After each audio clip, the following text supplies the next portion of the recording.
자, 총선은 이제 28일 남았습니다.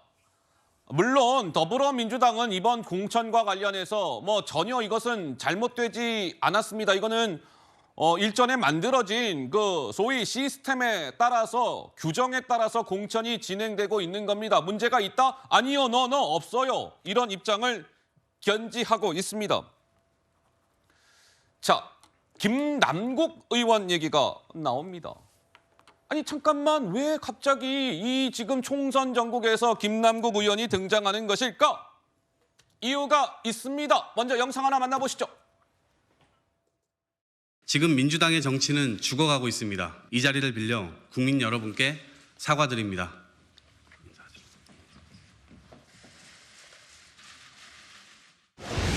민주당 소속 국회의원 가상자산 보유 현황 전수조사를 실시하십시오. 김남국 의원 외에 또 다른 의혹이 불거진다면 어떻게 할 겁니까? 김남국 의원 본인의 해명이 일치하지 않는 상황이 계속해서 발생하고 있기 때문에 국민적인 의혹이 커지고 있는 상황입니다. 자, 지금 이제 목소리를 듣고 왔는데 저게 무엇이냐면 왜 김남국 의원의 소위 코인 논란이 불거졌을 때 조금 전에 저 인물들의 공통점이 있습니다. 민주당의 청년 정치인들이 나섰어요. 김남국 의원의 코인 논란은 우리 자당 소속이기는 하나 김남국 의원이 잘못된 것 같습니다. 라는 취지의 기자회견을 열었습니다. 그런데 결과는 이러했습니다. 보시죠. 소위 이재명 대표 지지자들 사이에서는 남국팔적이라는 사람들이었습니다. 이 8명이 남국팔적.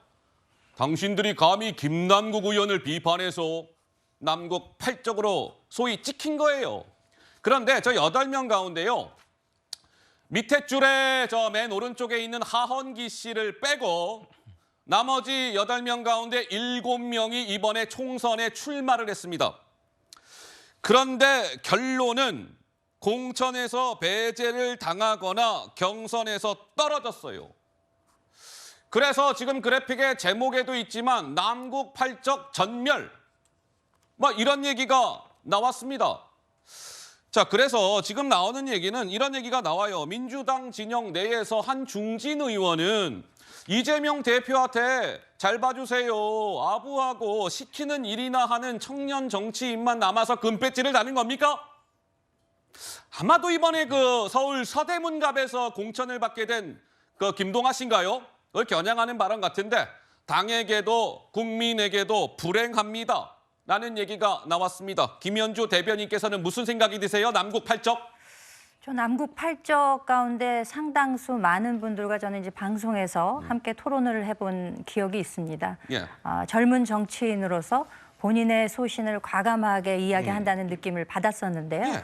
그에 대비되는 분이 방금 전에도 말씀하셨다시피 이번에 서대문 갑에서 청년 전략 특구로 지정이 됐는데 무려 4위에서 후보를 차고 올라오더니 1등으로 공천을 받게 된 김동아 변호사의 예가 있을 것이고, 또 그 차은우 후보다 이재명을 선택한 안규령 예. 대변인, 이런 경우와 굉장히 좀 대별이 되지 않나라는 생각을 해봅니다. 청년 정치인이라고 하면 그 정체성이라는 것이 무엇이겠습니까? 그 기존의 정치인들이 낼 수 없었던 남과 다른 목소리, 그야말로 전 국민에게 강제 코인 학습을 시켰던 김남국 의원에 대해서 저 정도의 말도 못한다면 어떻게 청년 정치인이라고 할 수 있겠습니까? 그런데 이에 대해서 남국팔적으로 이렇게 분류가 되면서 모두 공교롭게도 탈락하는 결과가 나왔다. 이건 너무나 투명하고 한결같다라는 생각을 하지 않을 수가 없는 것이고요. 예. 그동안에 기존 정치인들 이상민, 설훈, 홍영표 의원 등이 탈당하면서 남긴 목소리가 있었죠. 고쳤을 수 없는 정당이다. 아이고. 민주당에 민주 없다. 이런 이야기들 하셨는데 이 젊은 정치인들이 일괄 탈락함으로써 그것을 실제로 보여준 것이 아니냐. 그러니까 이번에 비명행사의 활용점정이 박용진 의원의 탈락이었고 그 대미를 장식한 것이 김동아 변호사였다면 이번에 남국팔적의 전멸은 그야말로 그 마무리였다라고 할 수 있을 것이고, 이에 대해서 또 당원들이 일부는 통쾌하다, 효능감을 느낀다라고 아이고. 이야기했다는 점에서는 예.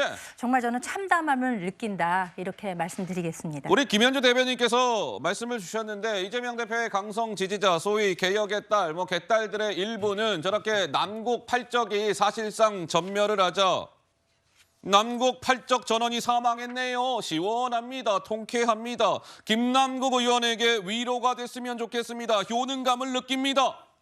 당원 무서운 줄 알아야 합니다. 다음 선거 때도 잊지 않아야 합니다. 이러한 반응들이 잇따르고 있다고 하는데 글쎄요. 남국 팔적 사실상 전멸, 조현선 변호사님 우연의 좀 일치라고 봐야 될까요? 조 변호사님의 견해는 어떠하신지요?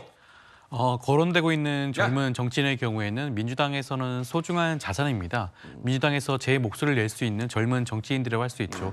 이분들이 이번 공천 과정에서 탈락한 것은 좀 아쉬운 부분이 분명히 있긴 하지만 그렇다고 하더라도 탈락자의 관심을 두르기보다는 당 공천장을 받게 된 분들의 초점을 맞춰야 되는 게 아닌가 싶습니다. 그렇다고 한다면 비명 행사가 아니라 이번 공천 혁명이죠. 원외에 있는 다수의 후보들이 현역 의원들을 제치고 공천장을 받게 되었습니다. 그 과정은 굉장히 힘들 수밖에 없어요. 현역 의원들은 그 지역구에 대해서 굉장히 오랫동안 지역구를 누비고 있고 그다음에 권리당원 명부도 가지고 있습니다. 그런 여러 가지 이점이 있음에도 불구하고 이를 극복한 원외 후보들에 대해 초점을 맞춘다면 이것은 비명 행사가 아니라 공천 혁명이라고 할 수 있겠죠. 네네. 제가 박용진 의원과 정봉주 전 의원 간의 그런 대결을 잠깐 말씀을 드리면 박용진 의원의 경우에는 2016년인가요? 지금 민주노동당 후보로 그 지역에 나온 뒤로 24년 동안 지역구를 누빈 그런 의원이십니다. 재선 의원이시죠. 그럼에도 불구하고 이번에 정봉주 의원과 9%포인트 차이를 내지 못했습니다. 네. 그런 부분을 짚어야지. 그런 부분을 짚는다면 이것은 비명 행사가 아니라 공천 혁명이라고 할 수 있겠죠. 우리 조현선 변호사도 이재명 대표랑 같은 단어를 썼어요. 이재명 대표도 민주당의 지금 공천은요 맑고 깨끗합니다. 투명합니다. 공천 혁명을 이루는 중입니다라는 이야기를 했는데 조 변호사도 공천 혁명이라는 단어를 사용하셨습니다. 최평론가님. 글쎄요. 그게 혁명이라 그러면은 그건 유혈혁명이죠. 피가 낭자한 혁명이죠. 아니 실제 그랬잖아요. 그 홍영표 의원인가요? 손에 피칠갑을 하는 게 이게 무슨 개혁이냐고. 자, 저는 이렇게 봅니다. 우리 속담에 목욕물 버리려다 아기까지 버린다는 말이 있어요. 이게 무슨 얘기냐? 비명 친문 다 솎아내려다가 국민 민심까지 버렸습니다. 이번 민주당의 공천 이제는 국민이 평가하겠죠. 남은 27일 동안 얼마나 캠페인을 잘하는지 모르겠지만 자 4년을 이끌어갈 국민의 미래로서 국민의 공복으로서 정말 국민들이 선택해 줄지 저는 두 눈 딱 뜨고 지켜보겠습니다. 자, 김남국 의원 남국 팔적 이야기가 나왔으니까 김남국 의원의 최근 좀 근황이라고 해야 될까요? 김남국 의원이 소셜 미디어에 이재명 대표와 관련해서 무언가 포스터 하나를 공유했습니다. 포스터가 무엇일까요? 바로 이겁니다. 이게 뭔가 이제 이재명 대표와 이렇게 합성을 한 이 포스터를 올린 거죠. 민생 운전사 이렇게 되어 있고요. 저기 좀 뭐라고 적혀져 있나 봤더니 이런 글들이 있었습니다. 자, 민생운전사 이재명 대표, 활짝 웃는 이재명 대표의 사진을 보니까 김남국 저도 덩달아 기분이 좋아집니다. 라고 하면서 저렇게 민생운전사라는 포스터를 김남국 의원이 최근에 공유를 했더군요. 잠시 말씀을 드렸고요.